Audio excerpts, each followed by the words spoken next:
Hello and welcome to In the Kitchen with Mary Mac.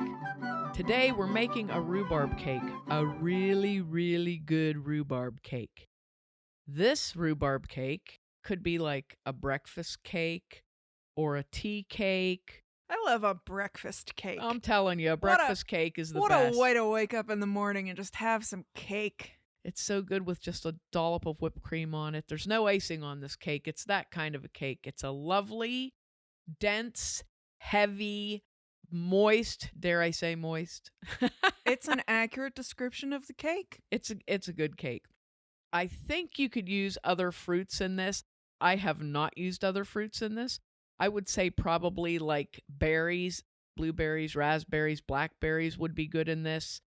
Strawberries are probably too juicy for it. Probably little chunks of peaches or nectarines or something like that. So it's a pretty versatile type of a batter. I think it would accept other fruit really well as long as they weren't too full of moisture. But it's fantastic with rhubarb. So if you have access to rhubarb, or you can get it from your grocery store, or if somebody's always trying to give you rhubarb and you don't know what to do with it, this is a good thing to do with it.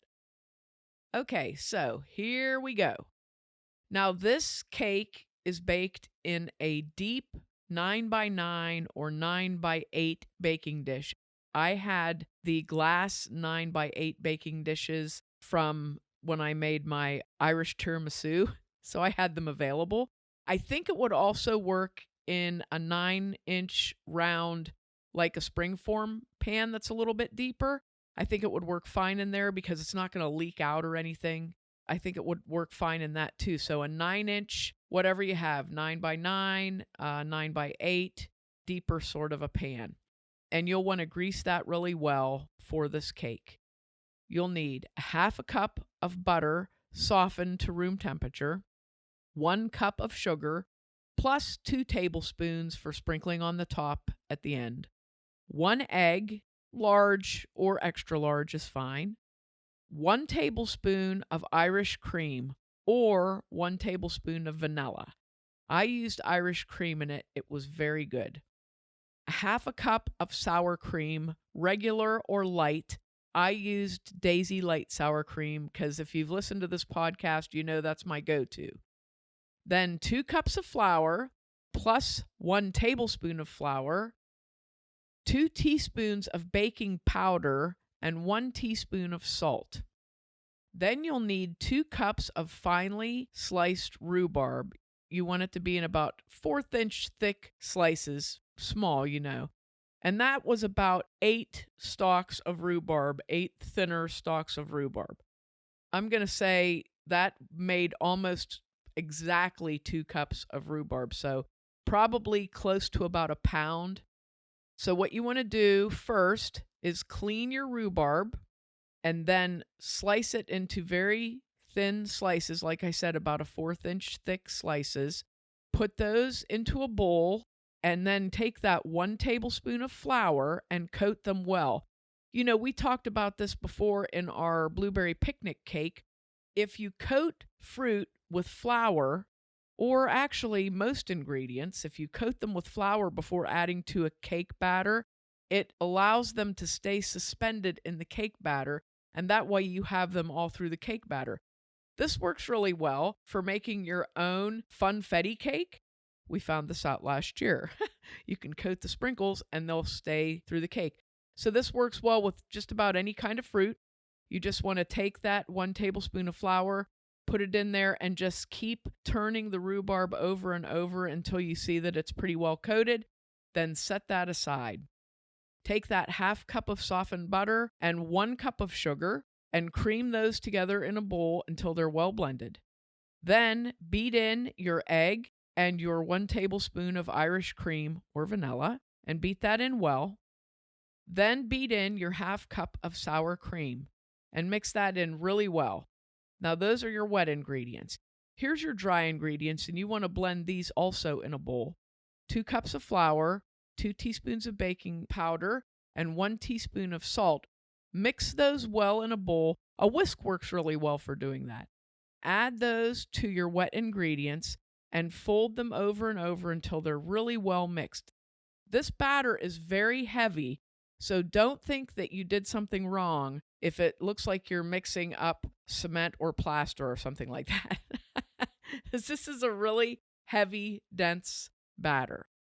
Once you get your batter blended well, add your rhubarb and then again fold that through and make sure your rhubarb is blended well throughout the batter, which is a little tricky because, like I said, this batter is very thick. Now you'll want to preheat your oven to 350 degrees. Take your greased, prepared baking pan, dump this into it. There's no good way. It doesn't pour. It sort of flops in there, okay? Because it is very dense. And then what I did is I took a rubber scraper and I just gently patted the batter around and leveled it out in the baking dish so that it was reasonably level. Once you get it nicely smoothed out, take your extra 2 tablespoons of sugar and sprinkle them over the top evenly. And then you're going to put it in and bake it. Now, this thing takes a long time to bake. I did about 50 minutes. I would say 50 to 60 minutes is what you'll need. You want the top to be nicely browned. Testing it with a toothpick does not necessarily work because the batter is so dense and there's so much rhubarb in it that it kind of cleans the toothpick off. But about 50 to 60 minutes will be perfect. And like I said, the top will be lightly browned and it'll be brown around the edges. It'll start to pull away a little bit. And once it looks like it's done, take it out and put it on a cooling rack and let it cool till it's warm. You can eat this when it's warm. You don't want to eat it when it's hot. Now, it may fall in the middle a little bit. Don't panic because scratch cakes often do this. If it didn't bake quite enough, it may do that, but still good. You can still eat it. So remember now, this is a very dense cake, so it takes a long time to cool. If you just let it go till it's about warm and cut it, you will be in love. It's such a good cake. Really good with some whipped cream on it. My husband keeps saying we need strawberry ice cream to eat with rhubarb things. I should have done it. I just don't remember. It's a great idea. Oh, I think it would be good with strawberry ice cream. But this is such a good little cake. And it makes like 12 squares because of the size of the pan. So, it serves a reasonable amount of people. And it's like I said, it's a nice little breakfast cake or a tea cake or, dessert cake, whatever. It's just a good little cake. I really enjoyed this. I love the Irish cream.